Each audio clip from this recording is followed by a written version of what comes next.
ASN Sports TV around the MLS match day 23 review of all the matches from East and Western Conference. And then Sam, yes, David Bishop, and the rest for the league. So we are up by kick for right. So welcome to ASN Sports TV around the MLS match day. Give way to Ali Ibrahim. He passes it and he scores! Let me hear a perspective on the game tonight. The ref was ready to blow the whistle like 30 seconds before that goal. Game should have ended.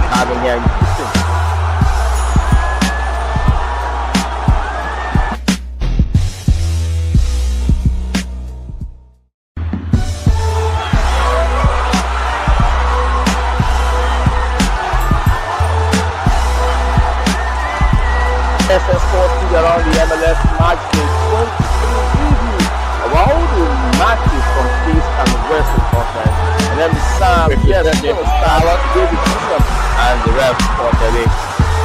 So we are up by kick for right. So welcome to ASN Sports TV around the MLS match day. Give way to Ali Ibrahim. He passes it and he scores! Let me hear a perspective on the game tonight. The ref was ready to blow the whistle like 30 seconds before that goal. Game should have ended.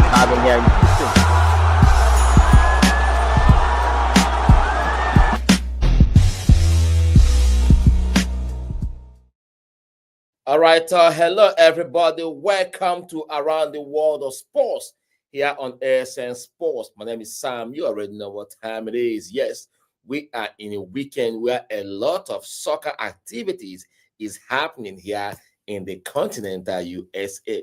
Also, we woke up to a very sad news in Nigeria and in Spain, to the news that Liverpool forward Diogo Jota died in a car crash. And on the same day, we heard that Dodo Mayan, I'm talking about Peter Rufia, the Nigerian Super Eagles goalkeeper, is no more. And also, another news broke that former Arsenal player, Ghanaian international Thomas Partey, had been charged with some serious sexual crimes. And we have a lot to talk about as the other quarterfinal matches at the ongoing FIFA Club World Cup is currently on, or we kick off in a couple of minutes. I'm talking about Bayern Munich up against Paris Saint-Germain. And remember, Real Madrid will take on Borussia Dortmund in the second quarterfinal match. So we're going to see who will join Chelsea and Fluminense in the last four. Yes, my name is Sam. Welcome to ASN Sports. If you love what we are doing, because right about now we are streaming on our Facebook page, on X, and on our YouTube channel. ASNSportsTV.net is the website. Just go there and become one of our subscribers. We have a lot of stories we are telling on those platforms. And don't forget to follow us on all our social and digital media platforms as we tell sports stories in a unique way. Once again, my name is Sam. Welcome. Buckle your seatbelt. We have a lot to talk about today. A lot is happening in the world of sports, yo. I'm telling you. In the world of round letter game, a lot is happening. It's Saturday here in Houston, Texas. All right, where am I going to start?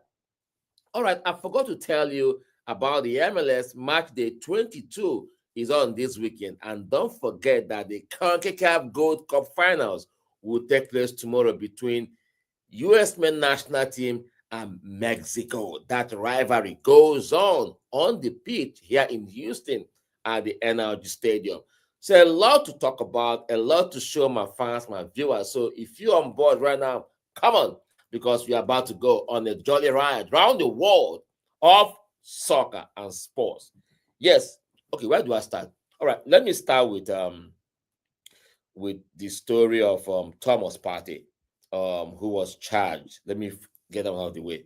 Charged with rape and sexual assault, even though I've done this story on my TikTok page, but I still want to do it here on my platform. Thomas Partey, formerly Arsenal player, his contract expired, and he did not renew at Arsenal.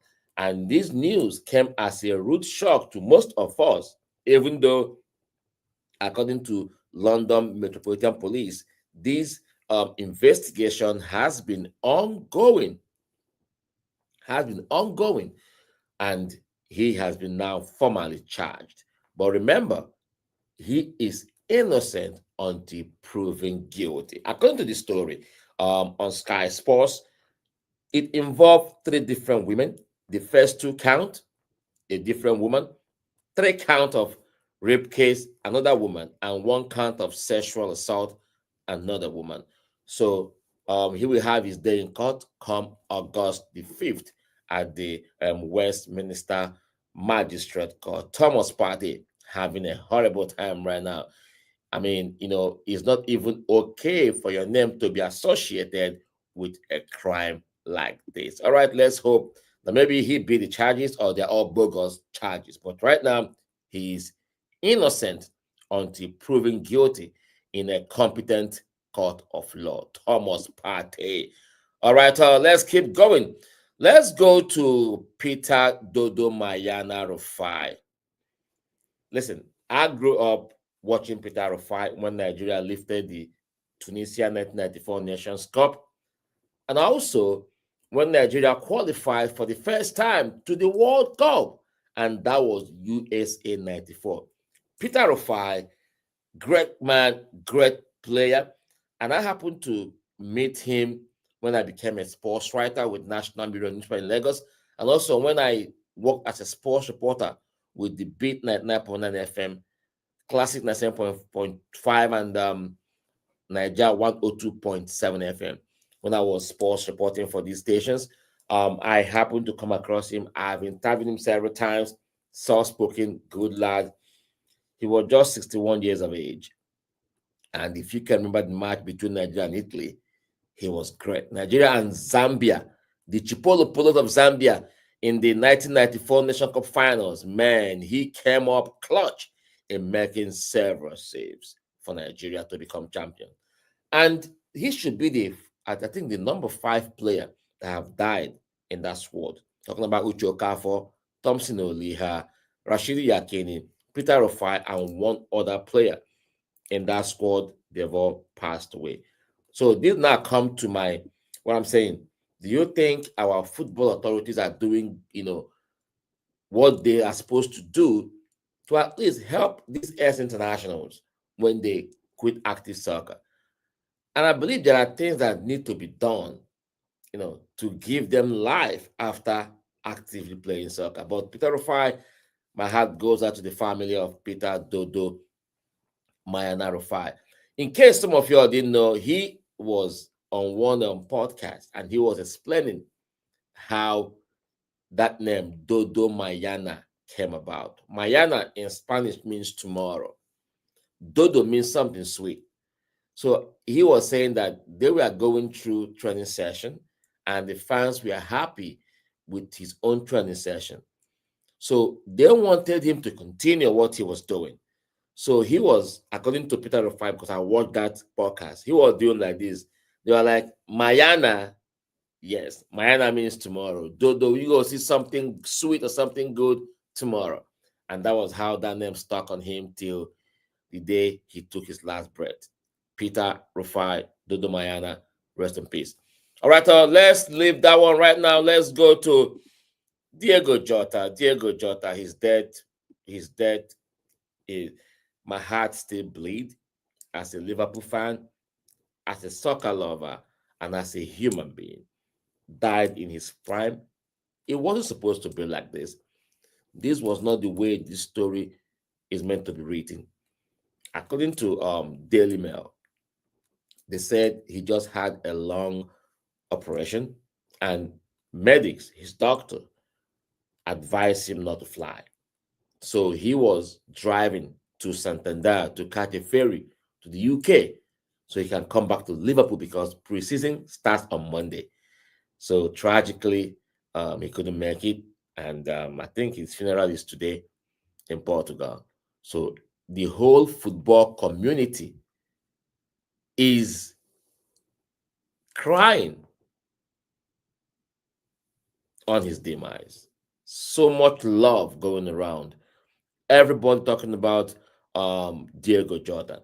And there are things I didn't know about Diogo Jota, because now he was the epitome of pay to play. Because according to the story told, Diogo Jota never played for any of the big European academies. In fact, it was his mother who was paying the club that he was playing for so he can play, instead of the club paying him. So that pay to play was how Diogo Jota rose to prominence before he now went to Atletico Madrid. From there, he came to Wolverhampton Wanderers, and Liverpool snatched him up, and the rest is history. And he won everything he can win as a player, wearing number 20. And Liverpool won their 20th title.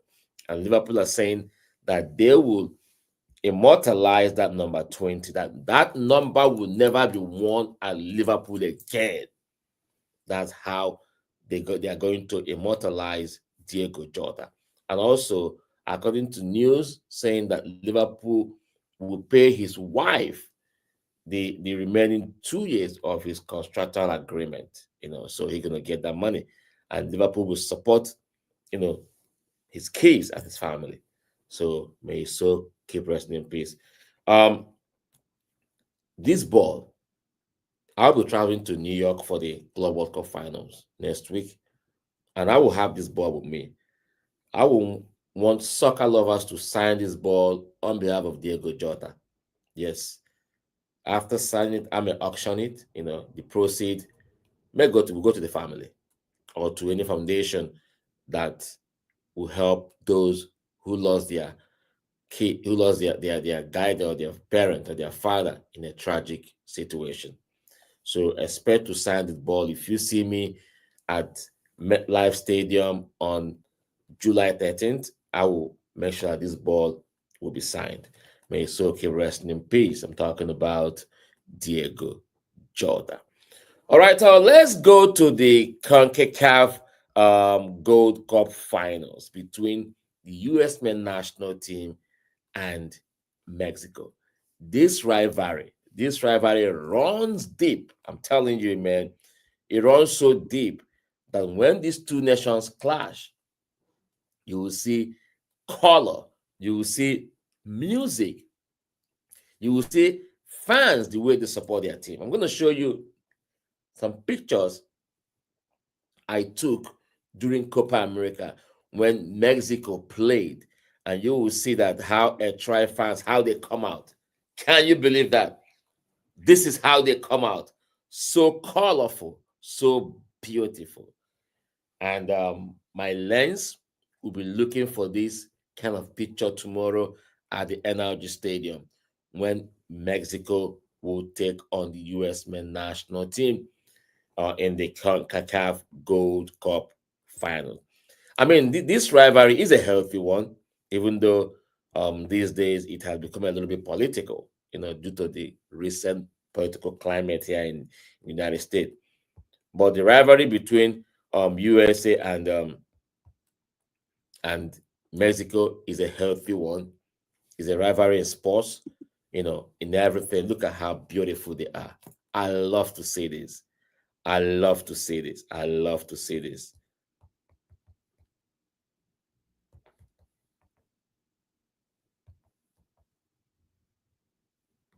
I love to see it. The rivalry between the U.S. men's national team and Mexico. It's going to be a great Gold Cup finals. All right, let's go to the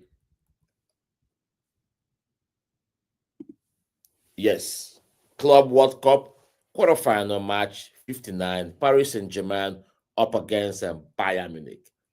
Chelsea knocked off Palmeiras yesterday to book their place in the last four, while Fluminense, against all odds, defeated Inter Milan 2-0 to qualify to the semifinal. So they are the only team representing South America.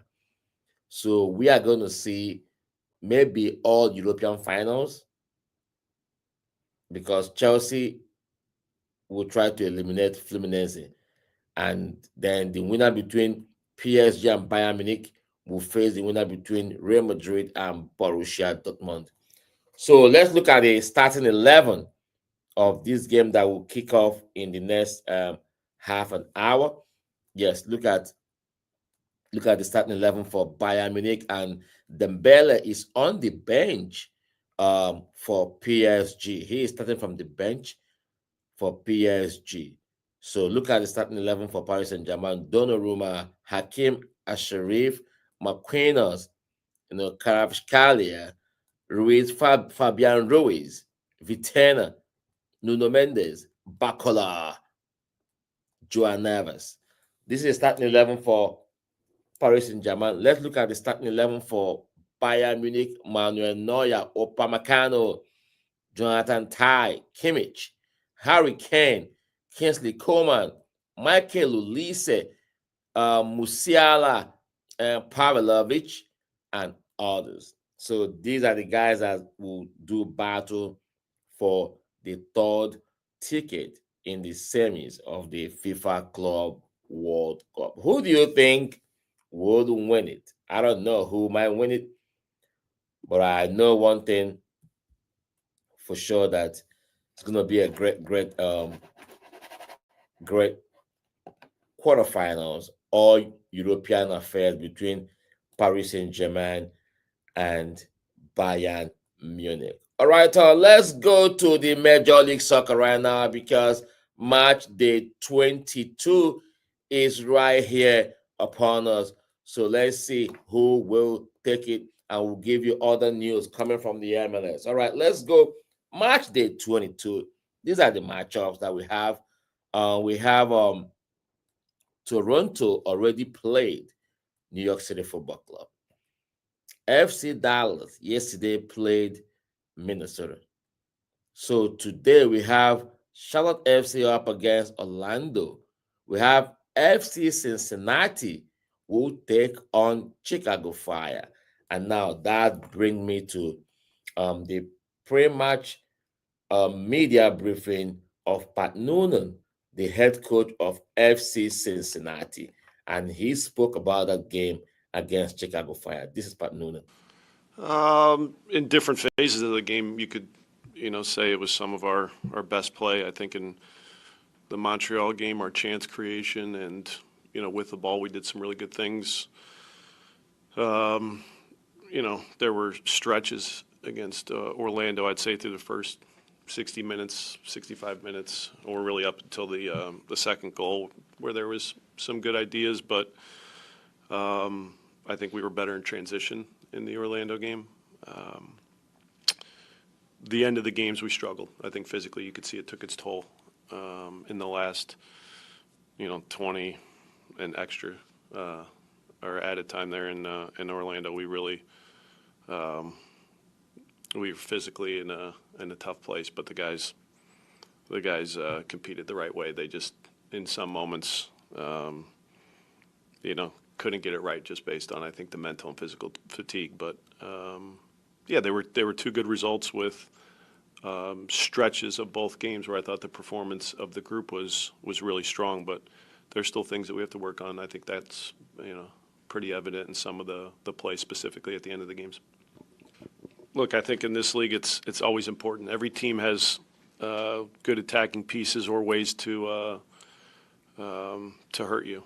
With Chicago, I think a very dynamic attacking group, but it's not just the front three, maybe that front four that get the attention, because they got outside backs that are effective in different ways. They got center backs that can initiate attacks. They got, I think, a midfield group that's technically strong, that moves in a good way to break pressure. So the attackers are going to get the credit because they're the one finishing off the plays a majority of the time. And I think their front three, Gutierrez in the mix as well, is as strong as any attacking group in the league. And I think the goal production, speaks to that. So we have to be good defensively against every team in wanting to go and win a game. But with Chicago specifically, it's understanding where those pieces and how those pieces can hurt you. And with Kuipers, his movement off the line and just looking at our first matchup, all three of them move into the ball in ways where it creates space in behind. Their hold-up play, their ability to play on one touch. You saw in the goal they scored, the first goal, with Bamba and his turn and being so explosive. Like I said, Kuipers' movement in behind the line. They're very creative. They work well together. Zinkernagel on the other side is playing some of his best. All right, so that was Pat Noonan. Now let's look at Eastern Conference table to see where Cincinnati stand after match day 21 last weekend, because they are yet to play their match day 22. Philadelphia still lead Eastern Conference 40 points from 20 games. Cincinnati are just a point behind Philadelphia after 20 games. Nashville are finding their feet this season.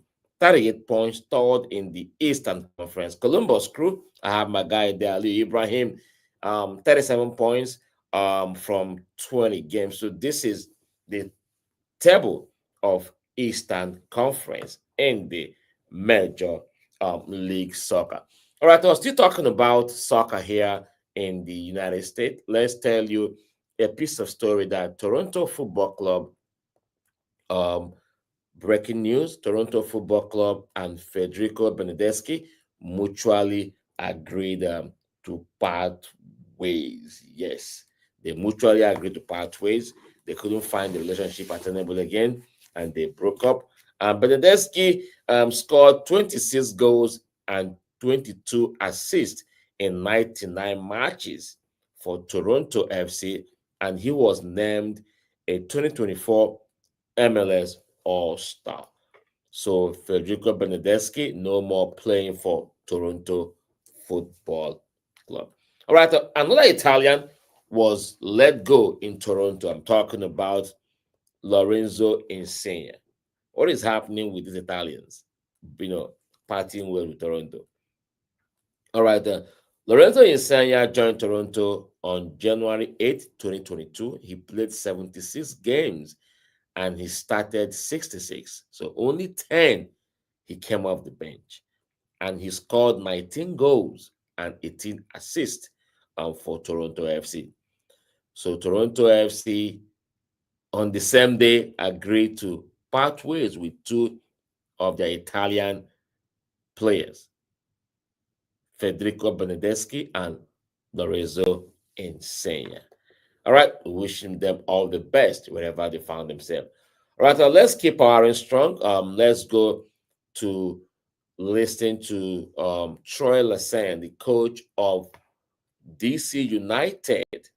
DC United in the MLS, they are not doing badly, but week in, week out is a huge challenge for DC. So let's see who they're going to play. DC United will be at home to play Atlanta FC. And Troy Lesesne has this to say during his pre-match conference. Yeah, no doubt about it. I mean, I think the couple of things that you observed there are absolutely right and accurate. First off, I think defensively we were really sound. We didn't allow very much in the match, and that's not an easy task against a talented team like Nashville that scores many, many goals on the year. At the same time, we, as you pointed it out, we didn't create enough either. And so that's something that we've talked about this week. We've shown video. We've tried to work on in training. I think that the moments are there for us to make more of our when we enter into the final third, and we just have to clean up a little bit of what the final actions are to be able to realize some more opportunities on goal. But no doubt about it. I mean, the opportunity is still in front of us. The challenge is still in front of us. But we can't keep verbalizing that. We have to go and take advantage of it. And this weekend, this is exactly what the mentality of everyone in this building is. Yeah, I can't text him fast enough after a match, particularly the one in which he hits just an unbelievable penalty in a pressure-packed situation to help see his country through. And I recognize in Aaron someone that I watched from afar whenever he was with Salt Lake and he was coming through the ranks there, and he put his mark on the league as a really talented young right back that I think everyone knew could be one of the best right backs in the league. And, then he goes to Montreal and it doesn't quite work out there in the way that it did previously with Salt Lake with some of the years that he had there. And, I think the club recognized a great opportunity to sign a really talented player. And what he's done for us, I think, has gotten him back in that conversation of being the best right back in the league. And so then when you go on an international stage like he's on, and with a country like Guatemala that has a lot of talented players, but go into the match versus Canada and versus U.S. as underdogs, but obviously knock off Canada and show really well against the U.S. Aaron's at the heart of that. And what a wonderful article by MLS Soccer the other day about what his impact in that team is. And, we're going to need that level of performance coming back into the back end of these last 14 matches from Aaron for DC United now. But unbelievably proud of him and what he's done. And now, he's going to get a few days prior to coming back for the Open Cup because he hasn't had a break. This guy's been going nonstop since many of our guys had 4 and 5 days off.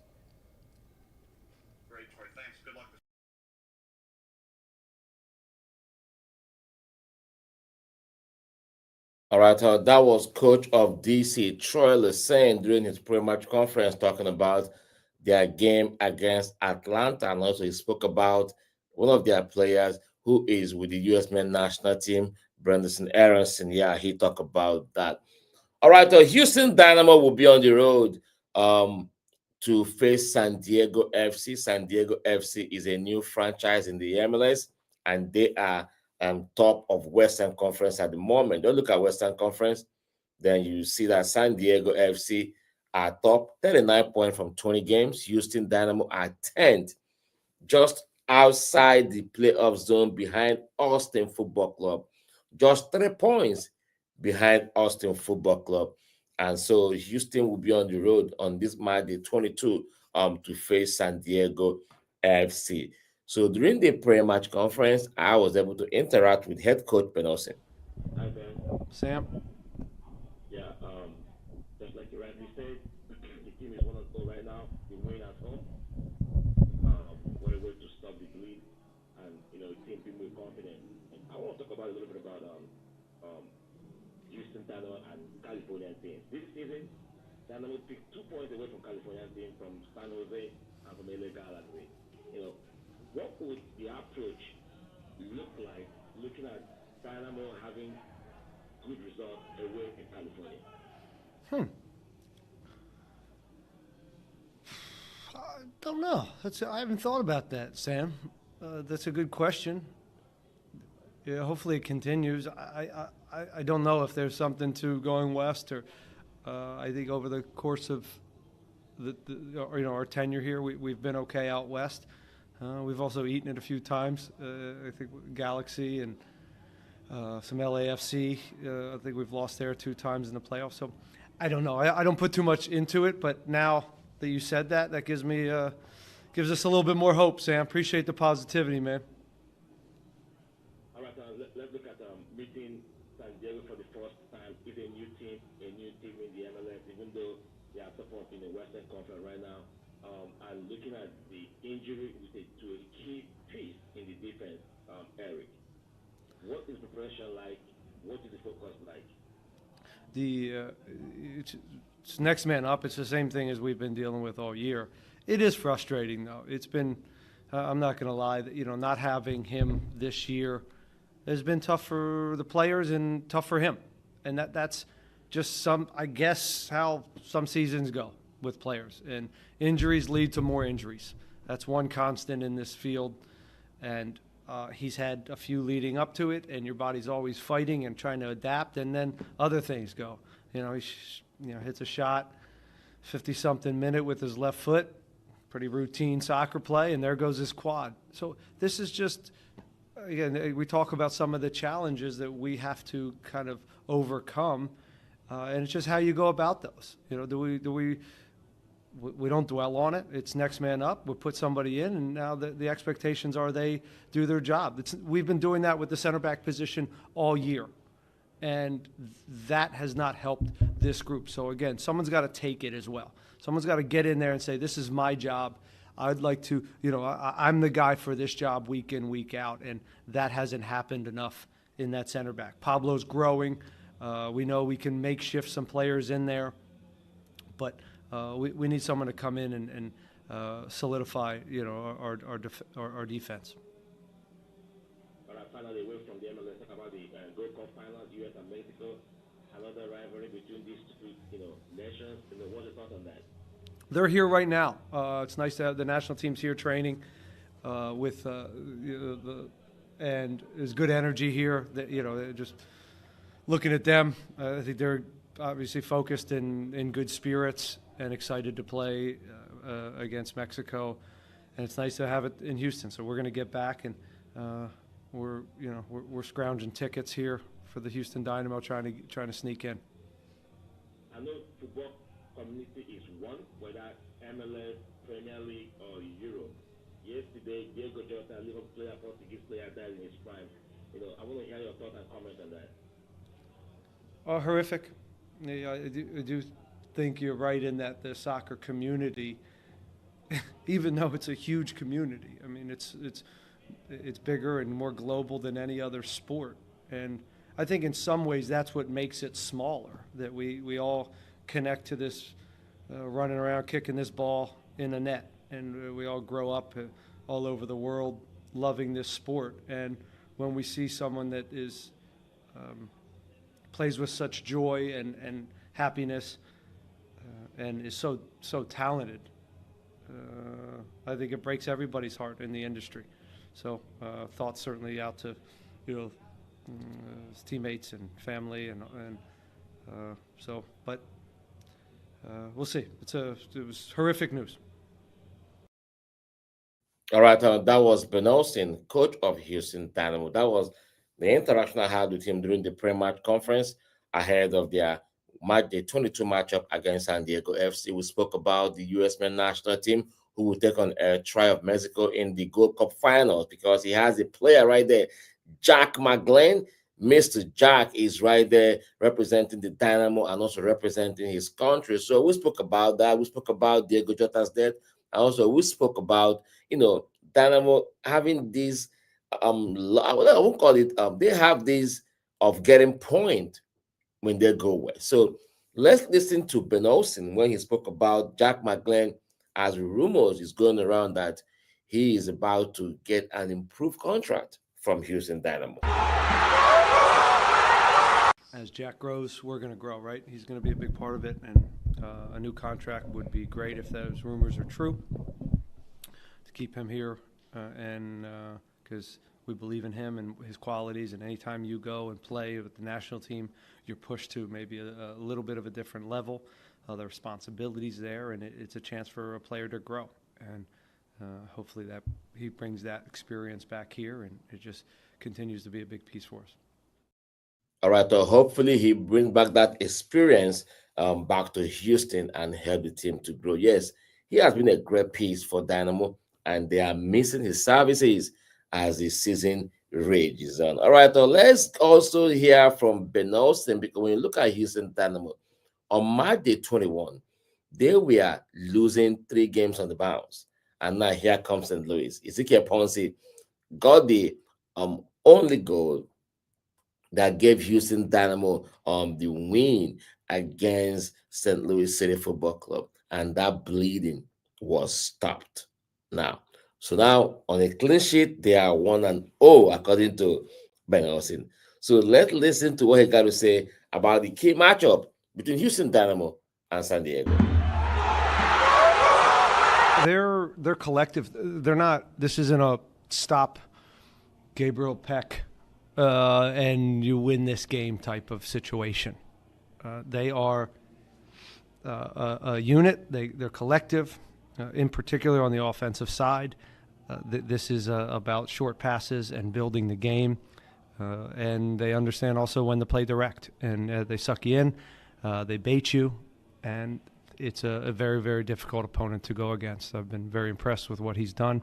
I've been very impressed with the franchise itself, and we're looking forward to going there. Yeah, they are looking forward to going there to face San Diego City Football Club, who are currently top of the Western Conference in the MLS. Yes, remember during the transfer window, a lot of players came through the door to Dynamo, and notable one of them is Toyose Olusonya, who came from the UK. So Ben Olsen spoke about the competition in the team and who might get the starting point and who might occupy a post. This is what he said about Toyose Olusonya. Happy 4th of July, everyone. He's doing fine. Him and Gabe are competing for that second spot. We play with one forward, and again, I still, I think Gabe right now has a little edge, and he's proven that in training, and I think in the New York game, he's scoring some goals. But it's a competition, and Toyose offers some things that Gabe doesn't, and so that's just, again, because it's a forward position and there's really only one of them, I think it's a little more evident. There's other competitions going along around the field, and we're going to keep working with him. He's a great kid, and he's asking questions. What can he do to get on the field? And he's going to keep pushing and keep growing. He says he's a great kid, and he kept asking him, what can he do to get on the field? What I'm going to say is this. Anytime you get on the field, score a goal. That's what you can do. That's what you can do. All right. Other games in the MLS match day 22, other games are right there as Houston head west one more time to see if they can grab a win from this new franchise.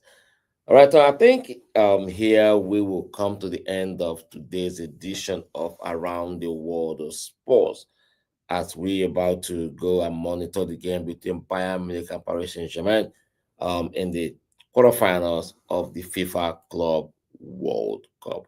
Thank you, those who have watched, those who have commented, those who liked, those who are going to share it. I appreciate you guys. Have a blessed day. My name is Sam. Enjoy the moment.